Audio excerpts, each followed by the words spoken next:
반갑습니다. 우리 성도님들 잘들 지내셨습니까?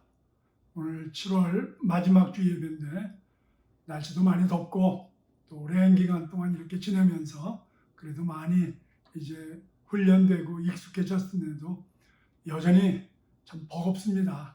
빨리들 만나서 우리 주님 사랑 안에서 좀 위로받고 또 그동안 우리가 쌓아놓았던 그런 귀한 간증들도 함께 할 수 있는 시간이 됐으면 좋겠습니다. 오늘 시간 우리 7월 마지막 주 예배를 주님 앞에 드리겠습니다. 다 같이 묵도하시겠습니다.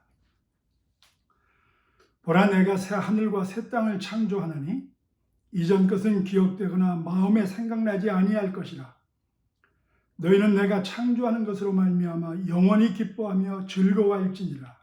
보라, 내가 예루살렘을 즐거운 성으로 창조하며 그 백성을 기쁨으로 삼고 내가 예루살렘을 즐거워하며 나의 백성을 기뻐하리니 우는 소리와 부르짖는 소리가 그 가운데서 다시는 들리지 아니할 것이며 이리와 어린 양이 함께 먹을 것이며 사자가 소처럼 짚을 먹을 것이며 뱀은 흙을 양식으로 삼을 것이니 나의 성산에서는 해함도 없겠고 상함도 없으리라.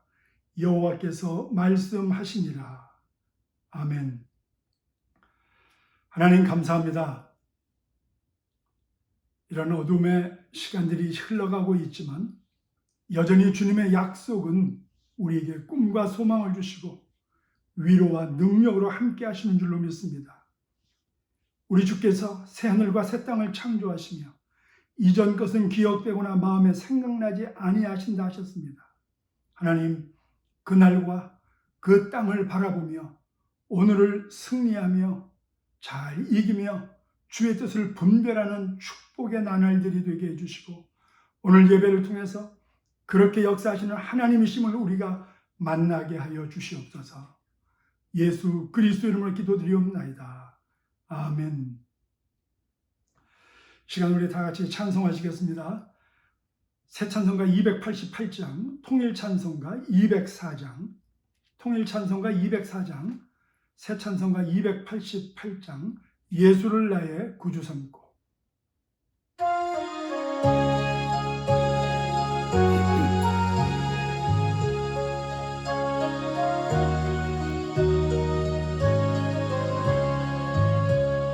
예수를 나의 구주 삼고 성령과 피로써 거듭나니 이 세상에서 내 영혼이 하늘의 영광 누리도다. 이것이 나의 간증이요 이것이 나의 찬송일세. 나 사는 동안 끊임없이 구주를 찬송하리로다. 온전히 주께 맡긴 내 영 사랑의 음성을 듣는 중에 천사들 왕래하는 것과 하늘의 영광 이것이 나의 간증이요 이것이 나의 찬송일세. 나 사는 동안 끊임없이 구주를 찬송하리로다. 주 안에 기쁨 누림으로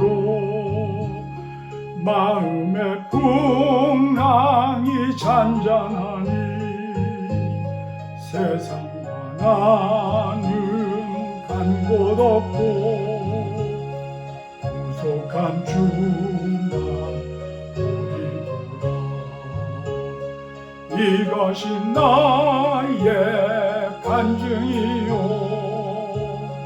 이것이 나의 찬송일세. 나 사는 동안 끊임없이 구주를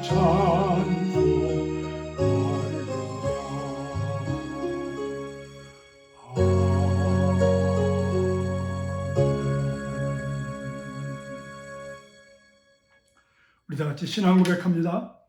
예수께서 이르시되 너희는 나를 누구라 하느냐?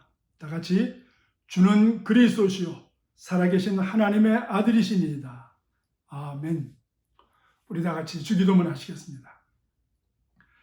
하늘에 계신 우리 아버지여, 이름이 거룩히 여김을 받으시오며 나라의 임하옵시며 뜻이 하늘에서 이룬 것 같이 땅에서도 이루어지이다.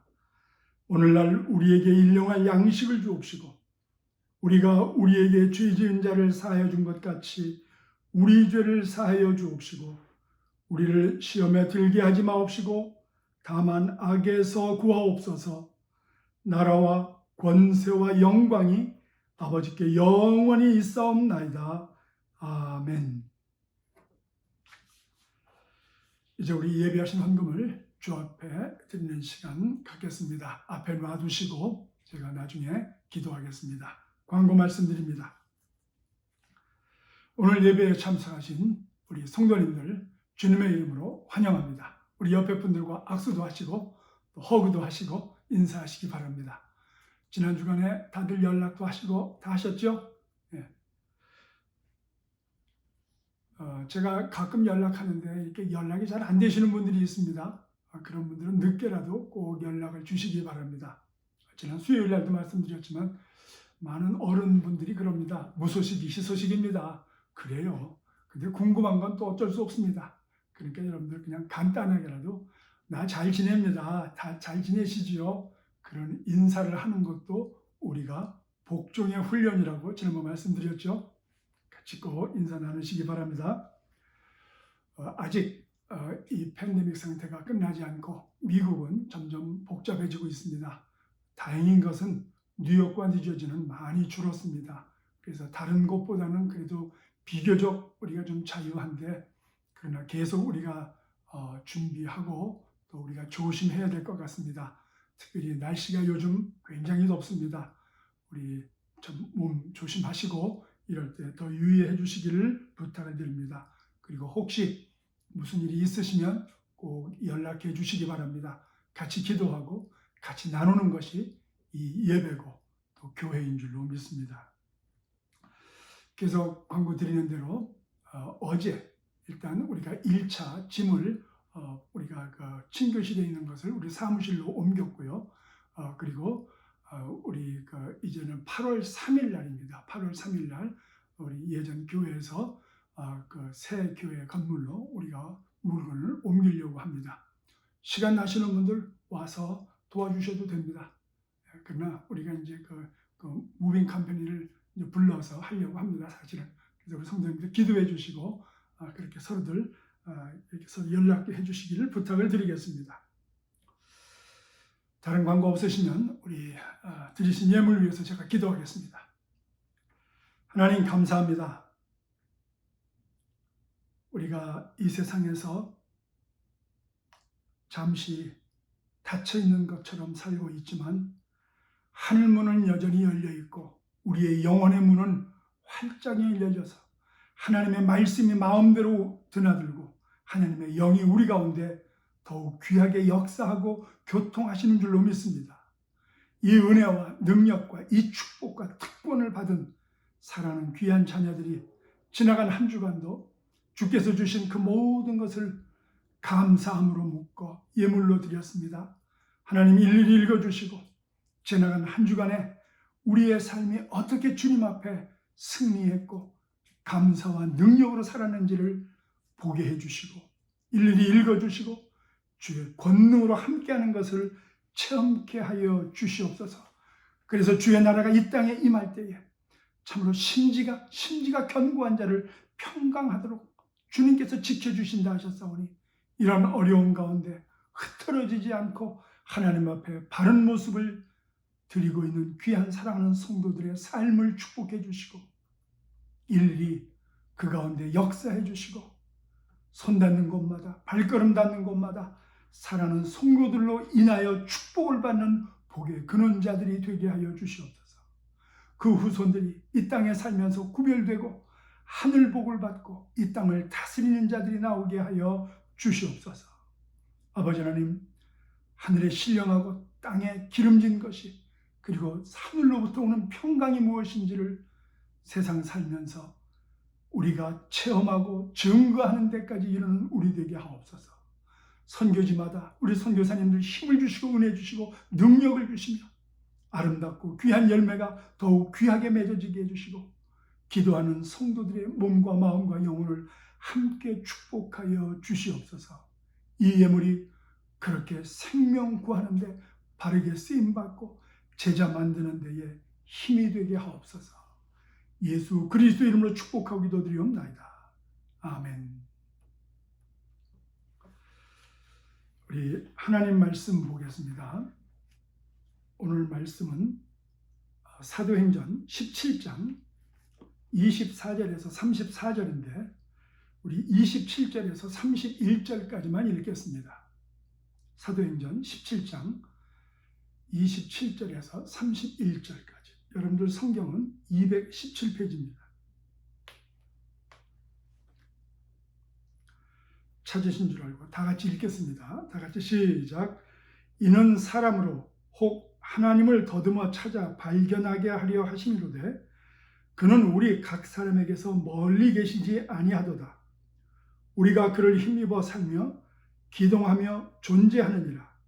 너희 시인 중 어떤 사람들의 말과 같이 우리가 그의 소생이라 하니 이와 같이 하나님의 소생이 되었은즉 하나님을 금이나 은이나 돌에다 사람의 기술과 고안으로 새긴 것들과 같이 여길 것이 아니니라.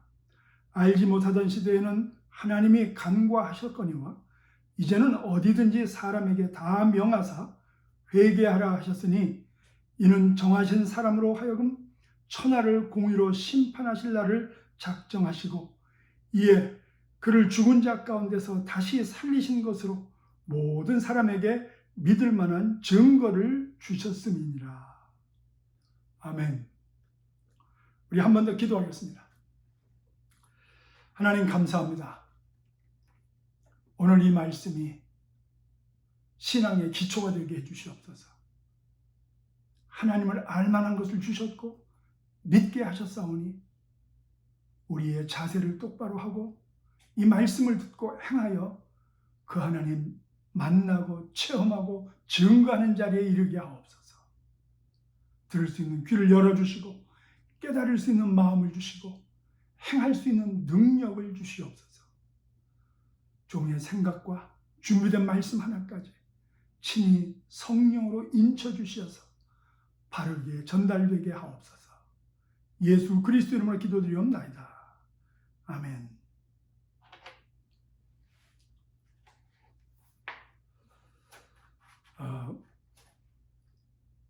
우리가 예수를 전하다 보면 믿기를 거부하는 사람들, 대부분 이 사람들이 왜 그러느냐? 하나님을 몰라서 그래요. 우리는 그래서 전도하는 겁니다. 우리가 신학적으로 그들을 심각하게 거꾸로 틀릴 필요도 없고요. 정말 우리가 만난 하나님을, 내가 체험한 그 좋으신 하나님을 바로 알리기만 하면 됩니다. 하나님을 잘 몰라요. 또 이미 믿으면서도 지금 신앙생활이 부담스럽거나 또 재미가 없으신 분들 계시죠? 이분들도 하나님을 잘 몰라서 그렇습니다. 하나님이 누구신지를 아는 것이 중요합니다. 신앙이 아주 기초입니다. 오늘 그래서 그 기초 얘기 좀 하려고 합니다. 특별히 요즘처럼 이런 쿼런틴 상태 속에서 집에서만 있고 이런 예배도 집에서 드리는 분들, 그분이 정말 이 옆에 살아계시고 나와 함께 하시는 분이라고 하는데 어떻게 내가, 누구는 체험한 것 같고 누구는 그분을 잘 믿고 기쁨을 얻는 것 같은데 왜 나는 그런 것이 없지 하는 분들, 오늘 설교가 바로 그 사람을 위한 설교입니다.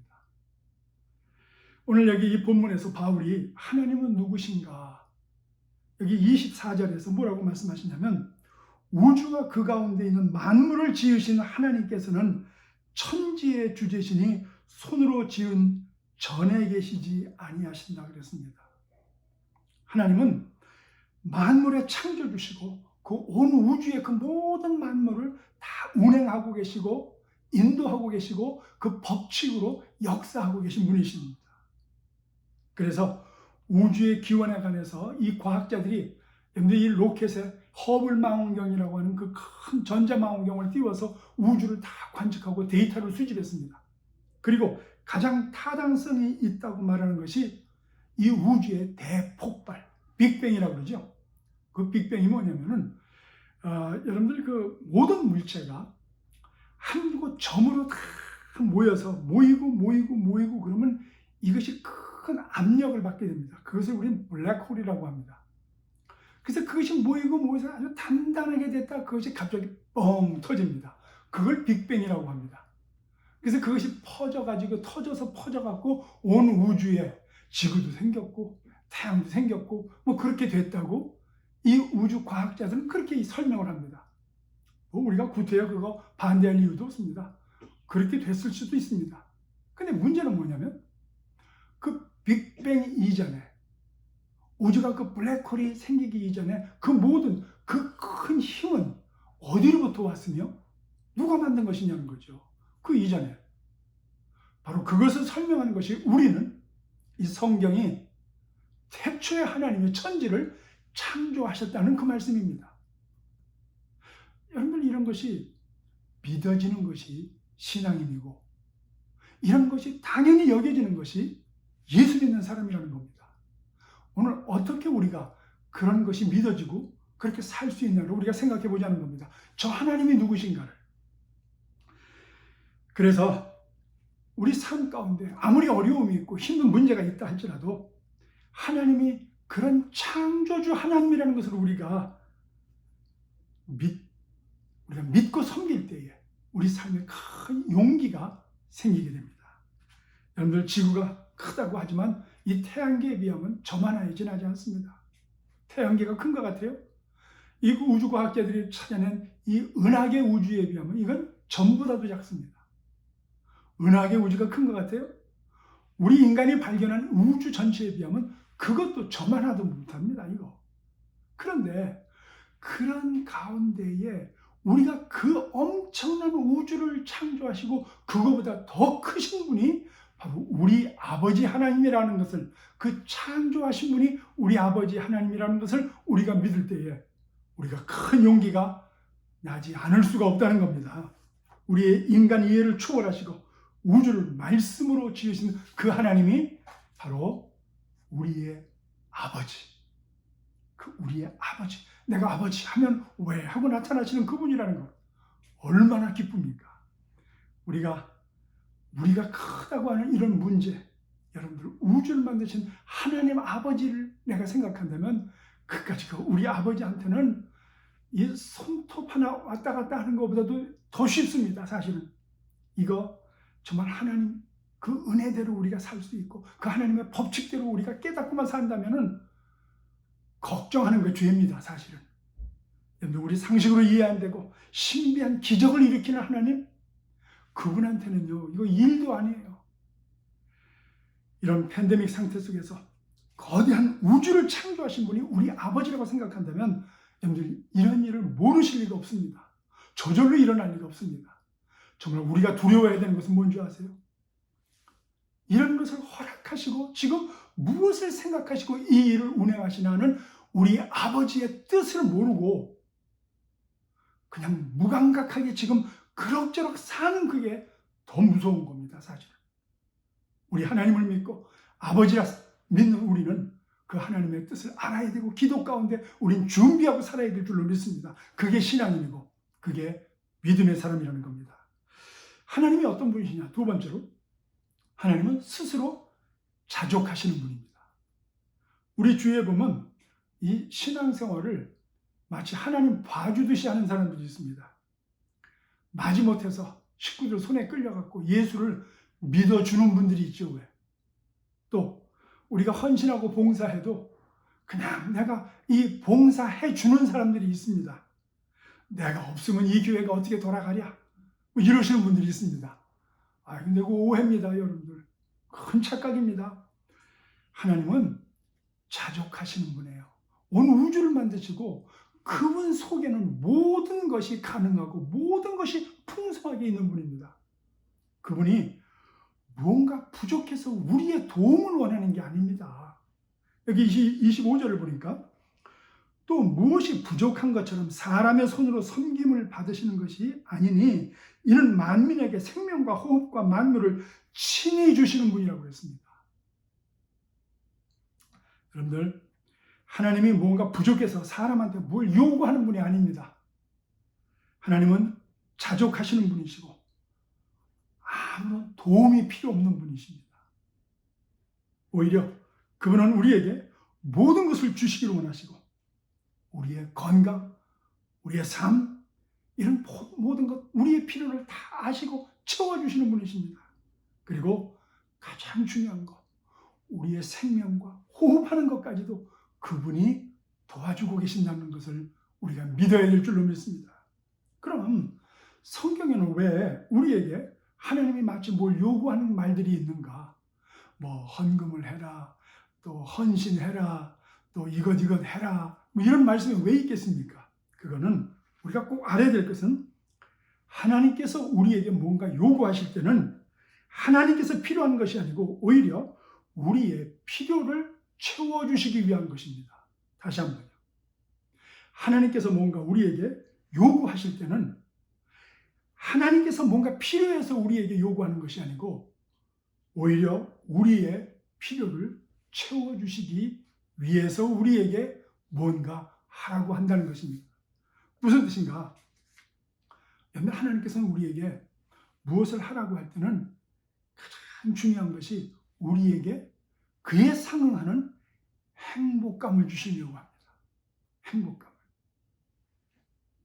예를 들어서 하나님께서 우리와 관계에서 가장 큰 계명이 뭐라고 그랬어요? 내 마음을 다하고 뜻을 다하고 목숨을 다해서 주 너의 하나님을 사랑하라 그러셨잖아요.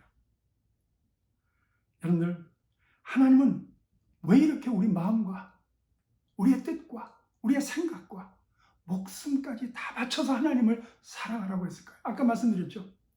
오늘 우리에게 세상이 줄 수 없는, 하나님만 줄 수 없는 영원한 행복을 주시기 위해서 우리의 얼마 남지 않은 이 세상에서 정말 우리가 그렇게 하나님을 사랑한다면 저 나라에서, 곧 만나게 될 저 나라에서 바로 그분과 함께 영원한 행복을 누리게 하기 위해서 지금 여기서 받고 누리고 연습하고 거기 오라는 겁니다. 그러면 여기서 훈련을 안 한 사람은 저 나라에서 그것이 무언지를 모르고 거기서 시작하려면 얼마나 힘들겠어요.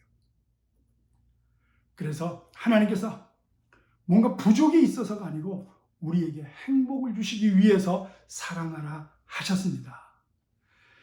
다시 한번 생각해 보겠습니다. 우리가 사실 인간이 언제 가장 행복합니까? 우리 인간적으로도 남에게 사랑받을 때도 행복하지만 정말 우리가 누군가를 사랑할 때, 그것도 미치도록 사랑할 때 정말 우리가 행복한 거 아닙니까? 특별히 우리 사랑하는 사람들, 특별히 우리 인간이요, 이 첫사랑을 잊지 못한 것, 상담 학자들이 그렇게 얘기를 합니다. 사람이 왜 이런 첫사랑을 잊지 못하는가?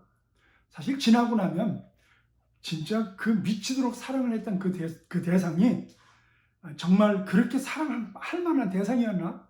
뭐 그 고개가 갸우뚱해지기도 합니다, 사실. 그럼에도 불구하고 잊혀지지 않는 이유는 뭐냐?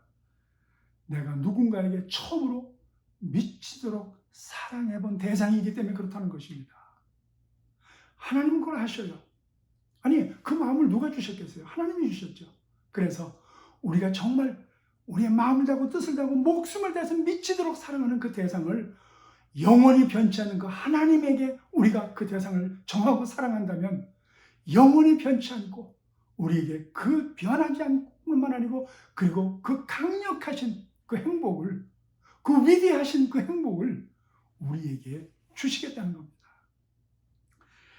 여러분들, 절대 후회하지 않을 대상, 바로 그분을 우리가 사랑해 본다는 것은 그분을 위한 것이 아니고 바로 우리를 위한 길입니다. 근데 우리는 누구를 사랑할 때 행복합니다. 그래서 누구를 사랑하느냐는 그 대상이 중요합니다. 술, 담배, 노름, 사람의 명예, 이런 모든 것들, 돈, 이런 것들은 다 영원하지 않습니다. 이런 것을 우리에게 잠시 기쁨을 줄 수 있을지 몰라도 절대 행복을 주지 못합니다. 그리고 그것은 한계가 있고 오히려 언젠가 우리한테 실망을 주고 환멸을 주기까지 합니다.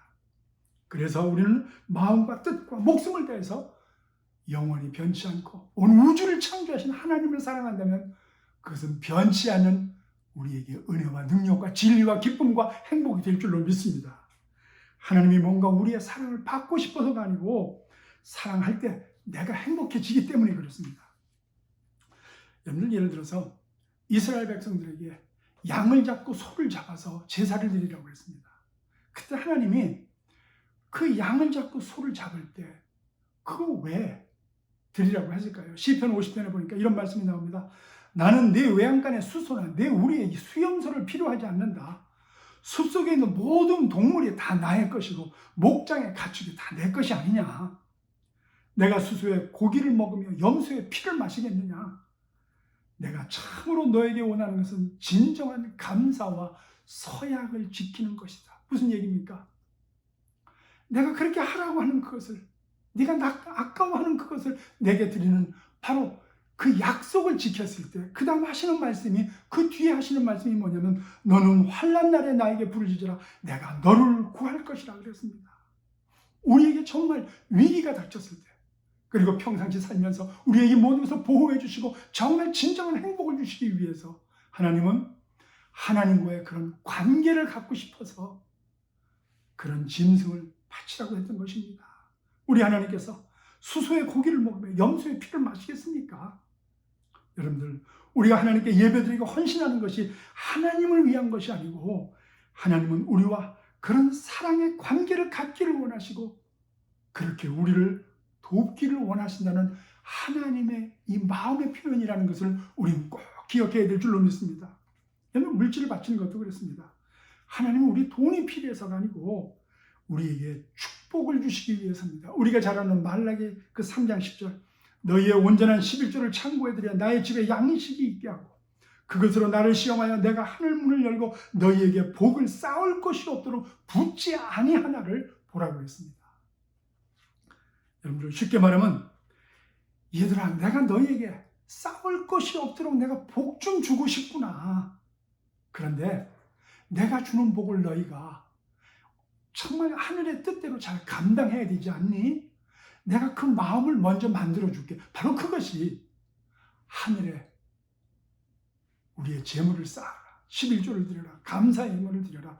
여러분, 그렇게 함으로 말미암아 내게 주신 분이 하나님이었다는 것을 내가 먼저 깨달으라는 거예요. 그것이 복을 지키는 길이기 때문에 그 지킬 수 있는 방을 만들어주시고 하늘에서 우리가 싸울 것이 없도록 주시는 그 하나님의 복을 주신다는 것이 우리 하나님 뜻이라는 겁니다.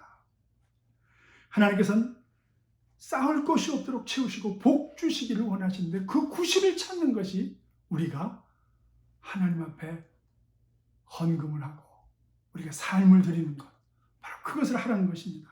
하나님은 물질이 필요해서가 아니고 우리와 이런저런 관계를 원하신다는 겁니다. 하나님께서 우리에게 채워주신, 우리가 그거 보고 감사하다 여기고, 우리가 감사해 여기면 또 더 큰 것을 주시고 우리 또 더 감사하게 되고, 여러분들 이렇게 하나님께서 더 채워지면서 여러분들 두런두런 이런 정이 오가는 것을 주님께서 원하시는 겁니다. 여러분들, 이웃을 섬기고 내가 사랑해주고 또 우리가 헌신하고 봉사하는 것도 마찬가지입니다. 하늘에서 우리에게 상을 주시길 원하시는데, 여러분들, 상이라는 게 그래요. 그냥 주면 기쁨이 없습니다. 감동도 없습니다. 사실은 제가요, 학교에서 학생들한테 내가 이 짐을 정리하면서 책을 그냥 공짜로 나눠준 적이 있습니다. 학생들이 책을 안 읽어요. 공짜로 주니까. 이거를 자기들이 돈 주고 사야 있더라고요, 보니까. 여러분들, 언제나 상은 그 귀함을 알 때 기쁨이 있고 보람이 있는 겁니다. 그래서 하나님께서 이런 기쁨과 보람과 그 행복을 주기 위해서 우리에게 그냥 주지 않고 헌신하라, 남을 도와줘라, 사랑하라. 여러분 그렇게 할 때 하늘로부터 오는 그 은혜와 능력과 축복을 내가 다 받아 누릴 때 여러분 그때 우리가 하늘의 기쁨을 느끼고 그때 우리가 보람을 느끼고 그때 그 상급에 대해서 감사하게 된다는 것입니다. 그냥 다 주면 우리가 재미없습니다, 사실. 그래서 헌신과 봉사를 통해서 하나님께서 우리에게 선물하시는 그 축복을 느끼라는 겁니다. 하나님은 자족하시는 분입니다. 뭔가 필요해서 우리의 것을 원하시는 것이 아니고 그분은 그 풍성함을 우리에게 주시길 원하시는 분이에요. 그래서 오늘 우리가 자족하시는 하나님을 믿는다는 건 우리에게 큰 덕이 되고 은혜가 될 줄로 믿습니다. 하나님이 누구신가? 자족하시는 분입니다. 세 번째, 하나님은 역사를 주관하시는 분입니다. 이 믿는 사람들 가운데 하나님을, 이게 좀 어려운 말인데 특별히 성경에서만 나오는 말 중에서 하나는 뭐냐면 부재지주라는 말을 씁니다. 쉽게 얘기할게요. 부재지주란 뭐냐면 어떤 사람이 시골에 땅을 사놓고 자기는 서울에 삽니다. 우리나라 지금 그것 때문에 땅값 올라가고 지금 난리죠, 우리나라. 바로 그것처럼 어떤 사람이 시골에 땅을 사두고 이 땅을 소장농한테 주고 자기는 1년에 그냥 쌀 몇 가마니만 달라고 하고 그 나머지 농사일은 다 그 소작인에게 다 주고 저절로 굴러가게 하는 겁니다. 쉽게 얘기해서 하나님이 세상 온 우주 만물을 만들어 놓으시고 자연 법칙을 만드시고 그 다음부터 하나님은 팔짱 끼고 앉아서 다 알아서 자연 법칙대로 돌아간다는 겁니다. 일종의 운명론이죠. 그렇게 되면 그런 사람들은 하나님의 기적을 인정 안 합니다. 왜? 하나님이 스스로 만들어 놓은 자연 법칙이 있는데 왜 그걸 깨고 갑자기 기적을 만들어서 이 자연의 법칙을 깨는 것 같고 그리고 사람들에게 정말 어려운 사람 이것도 다 자기 팔자인데 왜 갑자기 도와주셔서 병을 낫게 하고 은혜를 받게 하고 그 삶이 변화받게 하고 그런 일을 못 믿습니다. 근데 하나님을 믿는 사람 중에서 그렇게 생각하는 분들이 있어요. 저절로 하나님의 창조도 믿고 하나님의 그 능력도 믿지만 세상은 저절로 돌아가는 거다. 그래서 팔자대로 사는 거다. 그런 분들이 있습니다. 아닙니다. 하나님은 한번 따라해 보세요. 하나님은 역사를 주관하신다. 그렇죠. 하나님은 우리 여기 26절을 보니까 인류의 모든 족속을 한 혈통으로 만드사 온 땅에 살게 하시고 그들의 연대를 정하시며 거주의 경계를 한정하셨다고 그랬습니다. 지금 이 세상에 이런 팬데믹 상태가 있는 거, 나라와 나라가 전쟁하고 그 안에서 일어나고 있는 그 모든 일들, 여러분들 옛날에 로마가 있었고 바벨론이 있었고 그 정말 절대로 무너지지 않을 것 같은 그런 나라들이 있었지만 다 망하고 지금 미국이 세계를 지배하고 있지만 이것도 언젠가 또 어떻게 될지 모릅니다. 그 모든 것을 누가 주관하시느냐? 하나님이 주관하신다는 겁니다. 하나님은 그런 큰 역사와 큰 나라의 일을 주관하실 뿐만 아니고 작은 가정의 일, 심지어 우리 개인의 일까지도 성경의 말씀을 보니까 머리카락 하나도 세신다고 그랬잖아요. 참새 한 마리도 하나님께서 뜻하지 않으면 떨어지지 않는다고 그랬습니다. 그렇게 자상하게 지금 우리 가운데 역사하시고 계신 분이시고 주관하고 계신 분을 믿으시기 바랍니다. 하나님은 큰 역사를 주관하고 계시지만 또 작은 일도 사소한 일까지도 하나님께서 역사하신 것을 믿을 때 우리는 사회생활에서 참 그런 분이 나의 하나님이고 아버지라는 것을 생각할 때 얼마나 큰 위로가 되고 얼마나 큰 기쁨이 되는지요. 여러분 사회생활 속에서 내가 직장일을 한다든지 혹은 사업을 한다든지 여러분 내가 직장에서 승진하고 사업이 성공하는 거 이거 내 마음대로 아무리 열심히 한다고 안 되는 거 아시죠? 뒤에 뭔가 있어야 됩니다. 누군가 있어야 됩니다.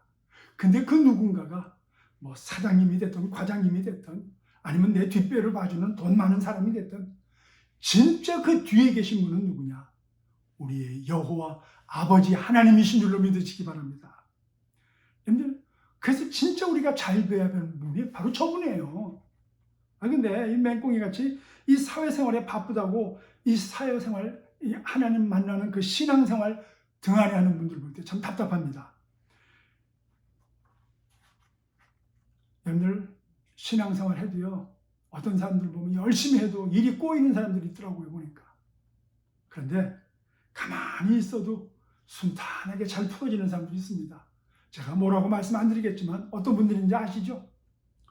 정말 저분을 믿고 저분 뜻대로 내가 살려고 하는 것. 역사를 주관하시는 분이 저분이라는 걸 인정하고 사는 것. 우리는 내일 무슨 일이 생길지 우리는 아무도 모릅니다.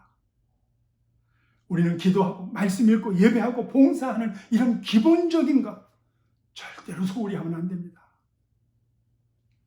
하나님께 잘 배우고 나면 정말 성공하게 될 것을 개런티합니다. 왜냐하면 하나님은 천지를 만드신 창조주이시고 하나님은 만물을 주관하시고 하나님은 우리에게 주기를 원하시는 분이시고 하나님은 이 역사를 주관하셔서 큰 나라나 어떤 이 온 우주나 작은 우리 한 개인까지도 주관하고 계신 분이신 것을 우리는 믿어야 됩니다. 그리고 하나님은 우리가 만날 수 있는 분입니다. 어떤 신학자들은 하나님을 너무 추상적인 분으로 만들어갖고 아주 우리를 힘들게 합니다. 예를 들어서 뭐 존재의 근원이니 뭐 실존의 핵심자니 이런 말 몰라도 괜찮아요, 여러분들. 너무 복잡합니다. 이렇게 돼갖고 우리가 하나님 너무 만나기 힘듭니다. 그래서 머리 나쁜 사람은 못 만납니다. 근데 하나님은 너무 멀리 계신 분이 아닙니다.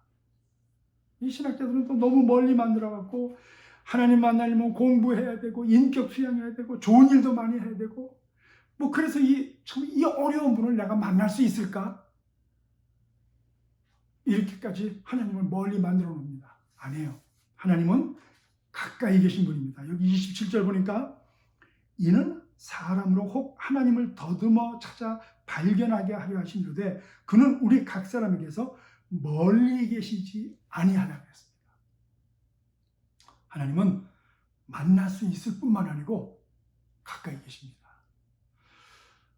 예를 들어서 저는 우리 아이들이 어렸을 때 이 캠핑을 가고 그러면 이 텐트 안에서 밤을 잡니다.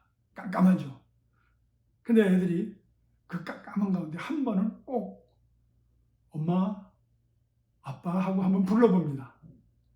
그때 왜? 하고 그 아빠의 그 대답하는 그것이 훗날 나중까지 아이들 기억에 남는 추억이 되고 있지 않습니까? 똑같이 우리가 하나님 하고 부르면 그래, 내가 여기 있다. 그렇게 대답하시는 가까이 계신 하나님인 줄로 믿으시기 바랍니다. 그리고 그분은 우리를 꼭 만나주십니다. 우리가 어떻게 그분을 만나는가? 간단합니다. 잘 알고 계시죠? 예수님 통해서 만나십니다. 우리가. 하나님은 너무 커서 우리 인간의 그 상상과 이해를 초월하시는 분이기 때문에 우리가 감 못 잡습니다, 사실. 그런데 하나님은 우리가 이해할 수 있는 분, 가까이 계신 분, 우리와 같은 성정이 같은 분으로 그 아들을 보내셨습니다. 그래서 예수님이 그 제자 빌립이 하나님 보여달라고 하니까 어떻게 했습니까? 요한복음 14장 8절에 나를 본 자는 아버지를 보았거늘 어찌하여 아버지를 보이라 하니 그렇게 말씀하셨습니다. 우리가 하나님을 알려면 예수님을 추상적으로 생각하지 말고 예수님을 말씀을 통해서 그리고 우리에게 보여달라고 우리가 예수님을 찾을 때 하나님 만나게 될 줄로 믿습니다. 예수님은 요한복음 14장에 똑같이 내가 곧 길이요 진리요 생명이니 예수님으로 말미암지 않고는 아버지께 올 자가 없다고 그랬습니다. 예수님을 통하지 않고는 하나님 절대로 만날 수 없습니다. 아니, 예수님 없이 하나님 만나려고 하면 오히려 복잡해지고 엉뚱한 거 만날 수도 있습니다. 그래서 우리가 하나님을 만나기 위해서 예수님을 알고 믿어야 하는데 하나님은 이 예수님이 정말 하나님이 보내신 사람인 것을 증명하기 위해서 어떻게 하셨느냐? 예수님이 죽으셨다 다시 살아나시는 그 부활이라는 증거를 우리에게 보여주셨다는 겁니다. 그래서 우리가 부활하신 예수님을 내 삶의 주인으로 영접해야 됩니다. 31절에 보니까 이는 정하신 사람으로 하여금 천하를 공의로 심판하실 날을 작정하시고 이에 그를 죽은 자 가운데서 다시 살리신 것으로 모든 사람에게 믿을 만한 증거를 주셨다고 그랬습니다. 여러분, 이분이 틀림없는 하나님의 아들이라는 것을 증거하시기 위해서 보여주신 게 뭐냐? 예수님이 죽으셨다 살아나셨다는 이 부활이라는 겁니다. 그래서 우리는 하나님 만나기를 원하면 부활하신 예수 그리스도를 영접하면 됩니다. 영접한다는 게 무슨 말일까? 잘 들으셔야 됩니다. 영접한다는 게 뭐냐면 내가 피조 물러서 창조주 하나님을 무시하며 살아왔고, 그리고 그분의 뜻이 있는데 그걸 거역하고 살았고, 그리고 그분이 우리를 만드셨다면 그 우리에게 기대하는 것이 있었을 텐데 그 기대치를 무시하고 살았다는 것. 이것을 우리가 고백해야 됩니다. 그리고 내 주인은 내가 아니고 하나님 당신이십니다 하고 우리 입술로 고백해야 됩니다. 내가 내 뜻대로 살았기 때문에 나는 천벌을 받아 마땅한데, 나 대신 바로 하나님 대신 그 예수님이 이 땅에 오셔서 죄값을 치르시고 죽으셨는데, 근데 그분이 누구냐? 그걸로 끝난 분이 아니고 그분이 하나님이셨다는 것을 보이기 위해서 다시 부활하셨다는 것을 우리 입술로 고백하라는 겁니다. 여러분들, 이것이 이 머리에서 이해가 안 돼도 괜찮아요. 그러나 이 과정은 우리가 고백해야 됩니다. 그리고 예수님께서 바로 내 대신 죽으시고 부활하신 것을 내가 믿습니다 하고 고백하고, 아버지 하나님, 내 삶에 들어오셔서 내 인생 좀 챙겨주세요. 나 좀 도와주세요. 우리가 이렇게 고백할 때 그 순간에 성령님이 우리 안에 들어오신다는 겁니다. 바로 그것이 구원받은 것이고 그것이 우리가 예수님을 영접했다는 것입니다. 마음이 안 뜨거워져도 괜찮아요. 그건 하나님께서 하실 일입니다. 그러나 그때부터 그 순간부터 우리는 믿어지고 그분 뜻대로 살고 싶은 마음이 생깁니다. 그것이 영이 살았다는 것입니다. 그것이 바로 우리가 예수님을 주님으로 영접했다는 것입니다. 여러분, 하나님을 만나기 위해서 어디 갈 필요가 없어요. 그런 것을 위해서 여러분, 우리가 특별한 기도를 할 필요도 없습니다. 바로 이 시간, 이런 말씀을 듣는 순간 우리가 무릎 꿇고 하나님께, 하나님, 내가 그렇게 살기를 원합니다. 내가 아버지 하나님을 내가 그렇게 믿기를 원합니다. 그 고백을 지금 한다면 가까이 계신 그 하나님께서 역사하실 줄로 믿으시기 바랍니다. 우리 삶 속에서 언젠가 그런 것이 막 생각나고, 내가 무엇을 하더라도 부활하신 예수님이 나를 그렇게 하신다는데 그것이 막 생각나게 됩니다. 그것이 바로 예수님이 역사하고 계신 것이고, 우리를 하나님의 자녀로 삼으셔서 우리를 영접하게 하고, 그리고 하나님의 그 은혜와 능력과 그 특권으로 우리가 구원받는 그 순간이 된다는 것입니다. 하나님은 천지를 만드신 분이고 엄청난 능력을 갖고 계신 분이고 모든 것을 가지고 계시며 우리에게 주기를 원하시는 분이시고, 하나님은 역사를 주관하시고 우리 삶을 주관하시고 우리 머리털까지도 헤아리시는 분이시고, 우리가 만날 수도 있고 또 만나기를 원하시는 분이라는 것을 우리가 인정해야 될 줄로 믿습니다. 그래서 우리는 회개해야 됩니다. 30절에 보니까 알지 못하던 시대에는 하나님이 간구하셨거니와 이제는 어디든지 사람에게 다 명하사 회개하라고 하셨습니다. 그 회개가 뭐냐? 이렇게 살지 못하고 살았다는 것을 내가 인정하는 게 회개입니다.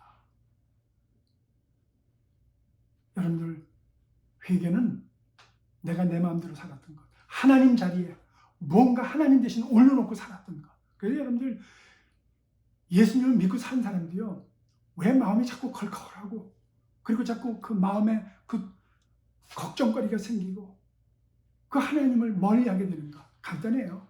하나님 자리에 뭔가 다른 거 올려놨어요. 그게 우상이에요. 그게 때로 돈이 될 수 있습니다.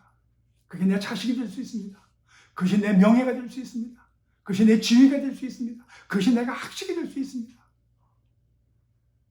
그것이 내 사업이 될 수 있고, 심지어는 그런 것이 어떤 위대한 세상 사람들을 끌고 가는 민주주의라고 하는 그런 개념도 될 수 있고, 이런 것들이 하나님 자리에 올려져 있을 때 그게 우상이라는 겁니다. 여러분들, 이런 것들은 절대로 우리에게 행복을 못 줍니다. 우리를 파괴하게 만듭니다. 바로 그것을 회개하고, 하나님, 이걸 내가 주인 삼았네요. 주인 삼았다는 게 뭐예요? 내 삶 전체를 지배하고 있다는 거 아닙니까? 여러분들, 정말 하나님께 기도할 때도 우리 자식이 잘 되게 해주시옵소서, 내가 건강하게 해주, 여러분, 늘 이런 것만 생각나는 사람들 생각해 봐야 돼요. 그것이 나를 지배하고 있기 때문에 오히려 건강이 내 우상이 되고 있지 않는지, 내 자식이 내 우상이 되고 있지 않는지, 아무리 위대하신 큰 뜻이 할지라도 민주주의니 정치적 어떤 개념이라든지, 여러분들, 그런 것이 계속 기도되고 그런 것이 나를 끌고 가고 있다면 생각해 봐야 돼요. 그런 사람은 행복이 없습니다. 내가 그런 것에 꽉 지배를 받고 있고 남도 그렇게 지배하려고 합니다. 그게 우상입니다. 그런 것이 있는 이상은 우리가 예수님을 주님으로 영접할 수가 없다는 거예요. 그래서 믿었다 할지라도 행복이 없는 이유가 바로 그겁니다. 하나님 대신 내가 더 고귀하게 생각하고 내가 더 사랑하는 그거, 이걸 우린 인정하고 하나님 내가 잘못했습니다. 나 좀 도와주세요. 바로 그게 회개입니다. 그게 회개예요. 그렇게 할 때 부활하신 성령의 능력이 그 예수님께서 우리 가운데 오신다는 것이 우리가 하나님을 믿고 사는 거라는 거죠. 여러분들 그 하나님 믿고 살게 되기를 주의 이름으로 축원합니다. 우리 하나님 가까이 계시고 부활하신 그 하나님의 능력이 우리와 함께 하십니다. 신앙생활은 재미있고 행복해야 됩니다. 그 방법은, 그 길은 딱 하나입니다.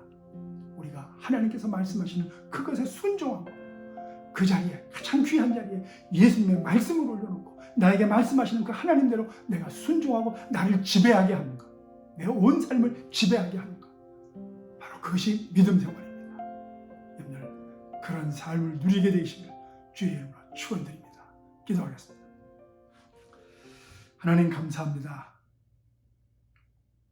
영접하는 자, 곧 그 이름을 믿는 자들, 우리 하나님께서 부활하셔서 참으로 예수 그리스도를 이 땅에서 하나님 되게 하셔서 그 예수님의 능력이 나와 함께하는 것을 믿고 고백할 때에, 그리고 내가 그 예수님 자리에 다른 모든 것을 올려놨다는 것을 고백하고 회개할 때에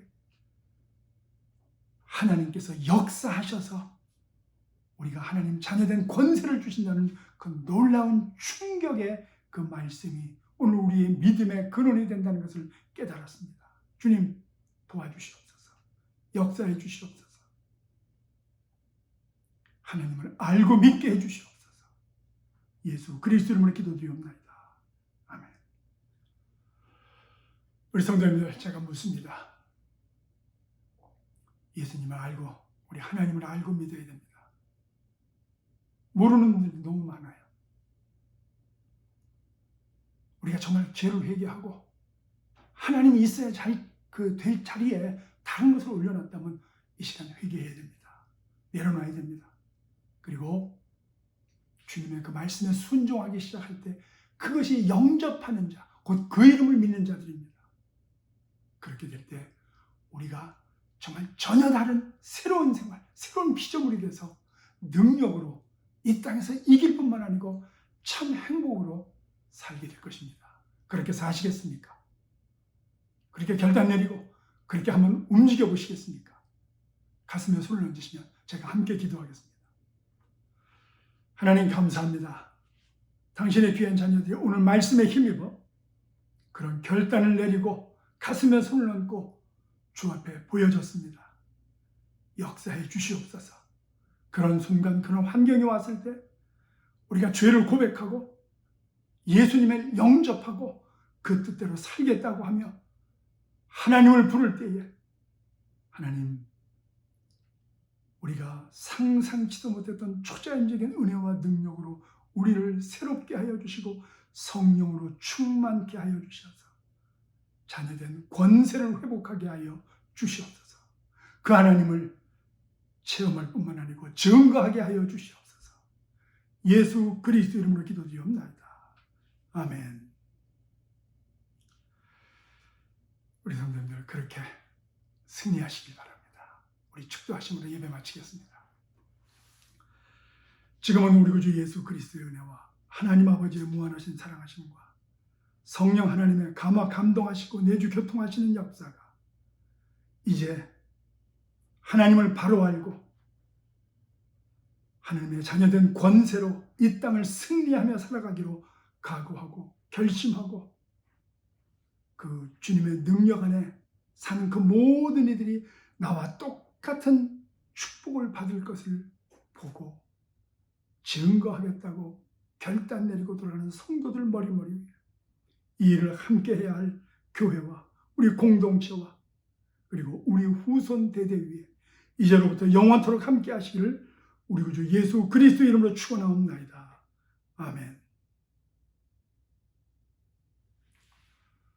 할렐루야. 우리 성도님들 승리하세요.